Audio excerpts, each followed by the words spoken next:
Hello friends, very good morning. कैसे हैं आप सब? तो स्टार्ट करते हैं आज का यह नया सेशन। इस सेशन में हम देखेंगे यहाँ पे इस्टेब्लिशमेंट और फाइनेंशियल रूल के क्वेश्चंस को।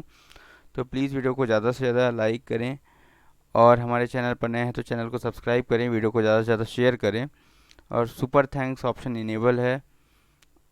और अगर आपको मेरा किया वर्क अप्रिसिएशन हेतु लगता है तो प्लीज़ उसमें कंट्रीब्यूट करें।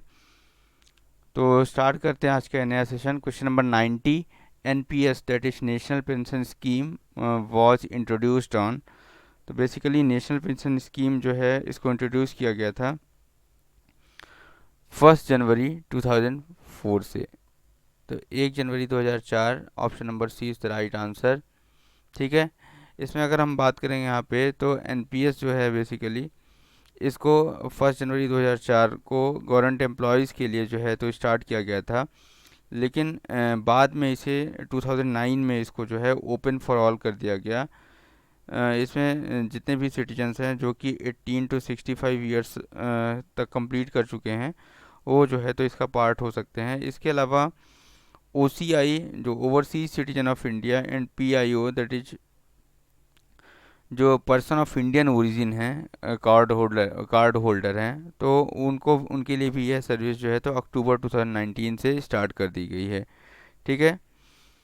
तो इस तरह से जो है एनपीएस की अगर बात करें यहाँ पे तो इसमें तीन चार चीज़ें आती हैं यहाँ पे। ओवरसीज सिटीजन ऑफ इंडिया और जो पर्सन ऑफ इंडियन ओरिजिन है, कार्ड होल्डर हैं, उनके लिए अक्टूबर 2019 से, और 2009 से जो है तो इसको जो सभी के लिए है इसको स्टार्ट किया गया है। ठीक है। इसके बाद including dependents, how many members to be included in privilege pass. तो यहाँ पे अगर हम बात करें, not more than 2 dependents can be included in pass और पीटीओ। जो भी प्रिविलेज पास और पीटीओ होता है उसमें 2 से ज़्यादा डिपेंडेंट जो है हम इंक्लूड नहीं कर पाते। और इस तरह से अगर डिपेंडेंट को भी इंक्लूड किया जाए तो टोटल नंबर जो है वह 5 से ज़्यादा नहीं होना चाहिए। ठीक है। तो 5 मेंबर्स अगर इंक्लूडिंग डिपेंडेंट। ठीक है। एंड फॉर फैमिली मैटर्स, अगर हम फैमिली के लिए बात करें यहाँ पे तो limit will not apply if only family members are included. ठीक है। तो इसके लिए कोई लिमिट नहीं है यहाँ पे। नेक्स्ट है, what is the maximum number of privilege pass given to officers. तो maximum number of privilege pass for officers is what, 6 full sets. 6 full set pass जो है तो दिया जाता है। और ऑफिसर्स की अगर बात करें तो उनके लिए जो first class A 6 sets privilege pass और 4 सेट्स पीटीओ दिए जाते हैं। ठीक है। Name the online grievance redress mechanics machinery for Indian railways. NIC, VPGRM, IPAS और निवारण। ठीक है। तो Nivaran is the right answer. Option number D is the right answer, that is Nivaran. Okay. Nivaran is nothing but a online system for redressal of service related grievances of serving and farmer railway employees. तो जितने भी हमारे पुराने और currently served railway employees हैं उन सब के लिए जो है तो निवारण पोर्टल बनाया गया जून 2016 में। ठीक है। और उस समय जो रेलवे मिनिस्टर्स थे वो कौन थे? Mister Suresh Prabhu. Next question is, what is the joining time eligible for transfer on administrative ground from for 1500 kilometre. तो यहाँ पे ज्वाइनिंग टाइम लीव होता है। ज्वाइनिंग टाइम लीव अगर बात करें यहाँ पे तो अगर हमारा जो हेडक्वार्टर डिस्टेंस है, actual distance between old and new headquarter, अगर वह लेस देन 1000 किलोमीटर है तो इस केस में कितना रहता है? 10 डेज़ का ज्वाइनिंग टाइम लीव हमको मिलता है। और more than 1000 kilometre but less than 2000 kilometre है तो उस केस में जो है 12 डेज़ का मिलता है। और अगर मोर देन 2000 किलोमीटर है तो उस केस में 15 डेज़ का ज्वाइनिंग टाइम लीव एडमिसिबल होता है। ठीक है। तो यहाँ पे 1500 किलोमीटर के लिए पूछा जा रहा है तो 1500 किलोमीटर के लिए जो है यह 12 डेज़ का ज्वाइनिंग टाइम लीव हमको एडमिसिबल होगा। तो option number D is the right answer, that is 12 days. 94 हो गया। फिर क्वेश्चन नंबर 95 पे आते हैं। मैक्सिमम लीव ऑन एवरेज पे that can be sanctioned at a time in one spell. तो मैक्सिमम एलएपी की अगर बात करें यहाँ पे तो वन स्पेल में टोटल 180 डेज़ का एलएपी जो है सैंक्शन होता है। हम 300 180 डेज़ की अगर बात करें यहाँ पे तो 6 मंथ्स हुआ, और टोटल जो है 300 डेज़ तक का एक LAP जो है उसको एक्यूमुलेट कर सकते हैं, जिसको हम इन कैश करा सकते हैं। 60 डेज़ के LAPs को हम इन कैश करा सकते हैं, ठीक है।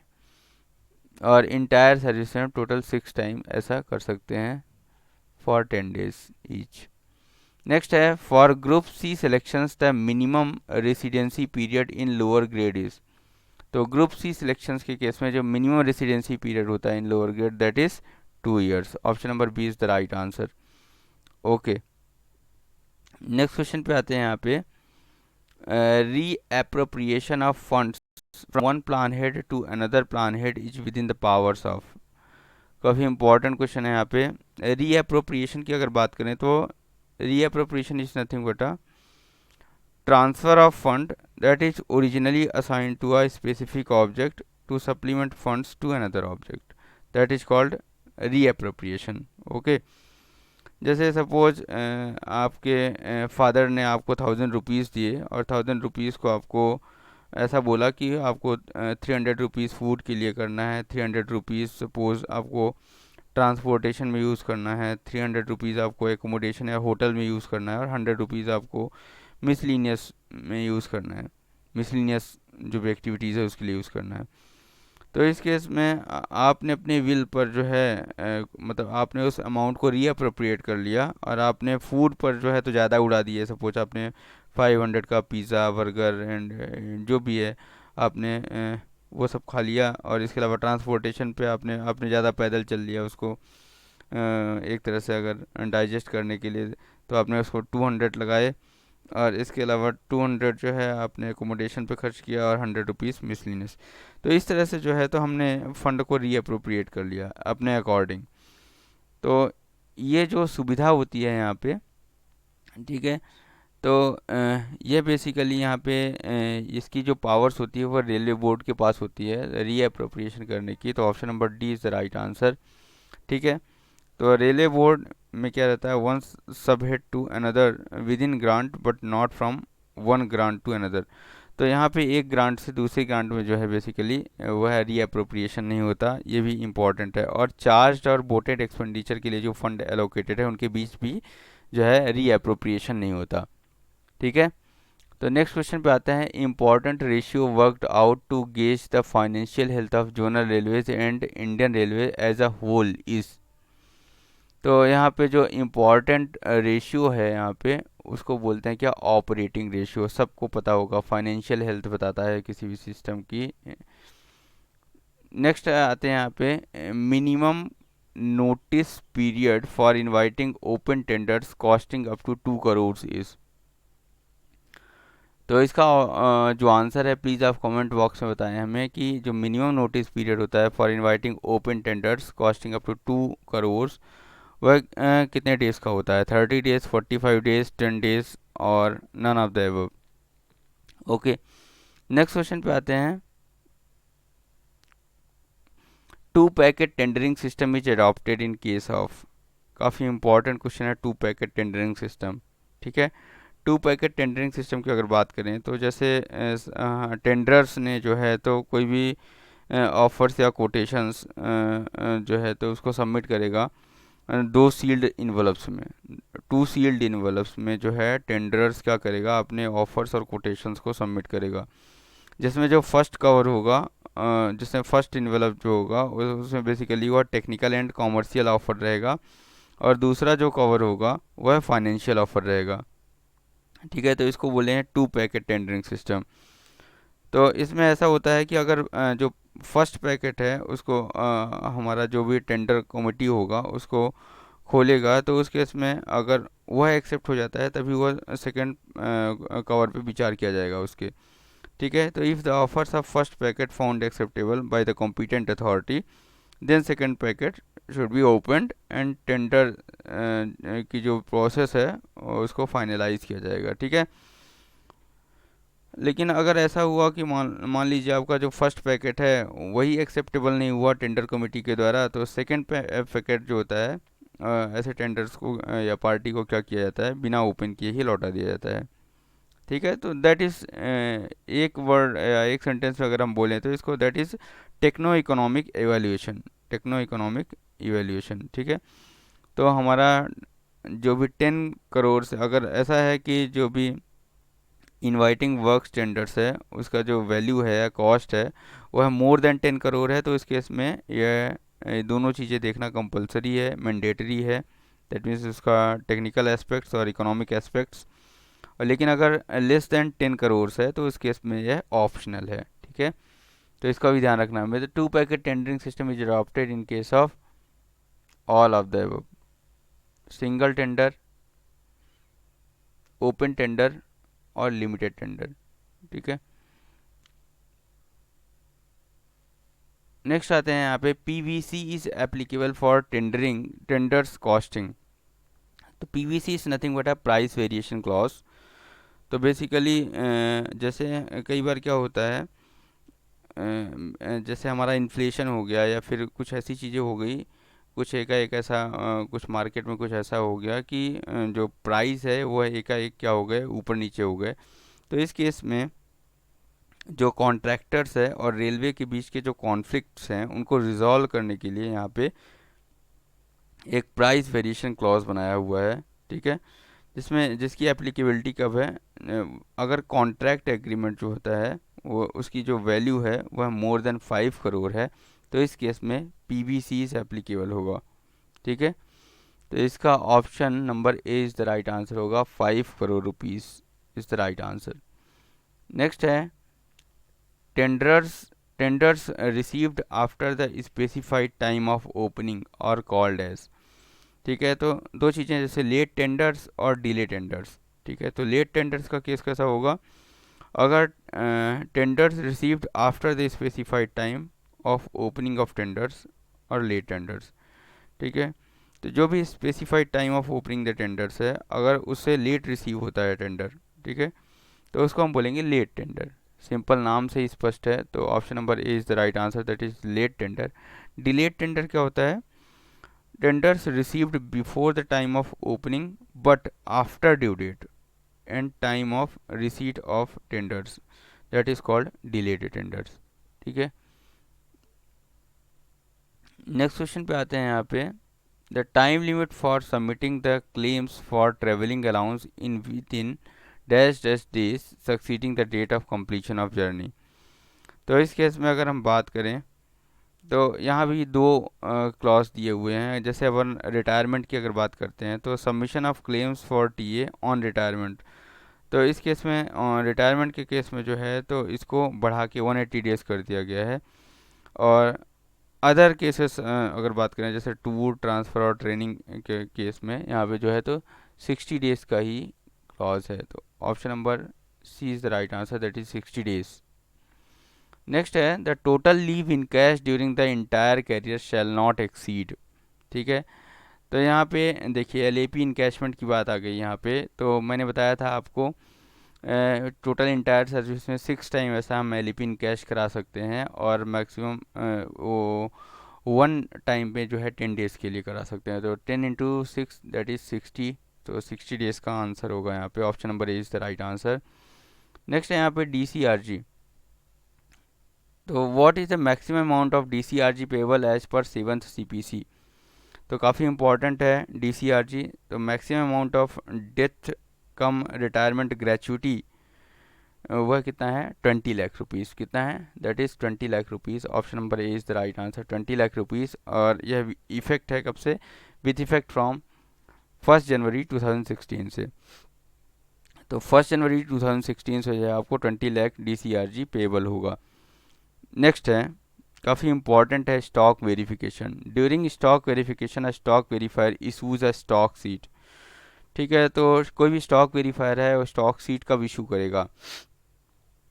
तो बेसिकली क्या होता है, जैसा कि स्टॉक वेरिफिकेशन में कैसा होता है कि हम वेरीफाई करते हैं कि जो भी हमारा बुक बैलेंस है और जो एक्चुअल फिजिकल बैलेंस है वह क्या हो, मटेरियल का वह बराबर हो। ठीक है। तो so to verify that the material is as per details specification and balance quantity as mentioned in material register और रिकॉर्ड जो भी है। तो इसमें जो स्टॉक वेरिफिकेशन जो होता है वो 2 टाइप्स का होता है, एक डिपार्टमेंटल होता है और एक अकाउंट्स का होता है, ठीक है। तो अगर ऐसा रहता है कि मान लीजिए जो भी बुक बैलेंस में मटेरियल है और जो भी एक्चुअल फिजिकल मटेरियल है, एक्चुअल फिजिकल बैलेंस मटेरियल का है, उसमें अगर कोई मतलब ऊपर नीचे होता है या तो कम हुआ या ज़्यादा हुआ, तो इस केस में क्या होता है, जो स्टॉक वेरीफायर है वह स्टॉक शीट प्रिपेयर करता है, ठीक है, in the form of 120S, okay okay, and dispose it accordingly. तो when he find shortage and when he find excess, तो इस दोनों केस में जो है स्टॉक शीट्स प्रिपेयर होता है। तो option number C is the right answer. Next है यहाँ पे for purchase made through GeM, GeM is nothing but a government e marketplace. For purchase made through GeM billing is done, okay. The for purchase made through GEM, billing is done on GEM portal and linked to IPAS. Okay, integrated payroll accounting system. So option number B is the right answer. ठीक है, for purchase made through GEM, billing is done on GEM portal and linked to IPAS. Next question पे आते हैं यहाँ पे। Make in India policy stipulates that complete purchase shall be made only from local firms. तो यहाँ पे make in India policy है, इसके अकॉर्डिंग क्या होता है, कंप्लीट परचेज जो है हमको लोकल फर्म से केवल करना है अगर हमारा जो टेंडर वैल्यू है उसका कॉस्ट कितना है, 50 लाख से कम है। टेंडर वैल्यू अगर 50 लाख से कम है तो इस केस में जो उसका परचेज है वह कहाँ से होगा, मेक इन इंडिया पूरा लोकल फर्म से होगा, ठीक है। नेक्स्ट क्वेश्चन पे आते हैं। क्वेश्चन नंबर है plan head for other electrical works. काफ़ी इंपॉर्टेंट क्वेश्चन है। तो अदर इलेक्ट्रिकल वर्क्स की अगर बात करें तो उसके लिए जो प्लान हेड है बेसिकली वह क्या है, plan head number 36, OEW other electrical works and TRD works including TRD works, okay, plan head 36। 41 MNP के लिए होता है, 42 establishment for workshop and production units including production units, 53 basically passenger and other railway users immunities के लिए होता है, ठीक है। नेक्स्ट है specific energy consumption, SEC is the quantity of fuel consumed पर। तो SEC की डेफिनीशन आपको पता होगी। SEC का अगर हम बात करें तो SEC की दो डेफिनीशंस हैं, एक प्रैक्टिकल एक थ्योरेटिकल है। तो अगर हम थ्योरेटिकल की बात करें जिसमें लॉसेस वगैरह जो भी होते हैं लोकोमोटिव्स के या फिर वो सब कंसीडर नहीं होते, तो उसको हम बेसिकली उसका जो SEC का मेजरमेंट होता है ग्राम्स पर BHP आवर्स में होता है। लेकिन अगर हम प्रैक्टिकल वे में अगर बात करें लॉसेस ऑफ द लोकोमोटिव्स को ऑल्सो काउंट करें और इसके अलावा जो फॉर्मेशन का के द्वारा किया गया हॉलेज में भी जो लॉस हुआ है उसको कंसीडर करें अगर, तो इस केस में क्वांटिटी ऑफ फ्यूल्स पर 1000 GTKM, quantity of fuels per 1000 GTKM give the more practical explanation और more practical definition of specific energy consumptions, ठीक है। 1000 so liters per 1000 GTKM, okay, quantity of fuel that in liters per 1000 GTKM। GTKM की बात करें अगर तो kilometre earn with the gross tonnage hauled including the weight of loco. तो कितना 1 kilometre travel करने में जो है तो वह कितना टनेज हॉल कर रहा है, कितना टनेज हॉल कर रहा है, खींच रहा है, ठीक है, that is considered as GTKM, ठीक है। तो यहाँ पे GTKM में बेसिकली जो हमारा पूरा कैरिंग कैपेसिटी, कैरिंग जितना भी है मतलब टीयर वेट प्लस आपका पेलोड जितना भी हो गया प्लस लोकोमोटिव का वेट, तो ये सब चीज़ें जो हैं पूरी चीज़ें आती हैं यहाँ पे GTKM के लिए। तो यहाँ पे लीटर्स पर 1000 GTKM, लीटर्स पर 1000 GTKM is the right answer. तो इस तरह से हमने इस वीडियो के जो इस्टेब्लिशमेंट और फाइनेंशियल सेक्शन के क्वेश्चंस को कवर किया। अगर वीडियो आपको अच्छा लगे तो प्लीज़ वीडियो को लाइक करें और सुपर थैंक्स ऑप्शन इनेबल है उसकी ओर ध्यान दें। Thanks for watching this video, have a nice day.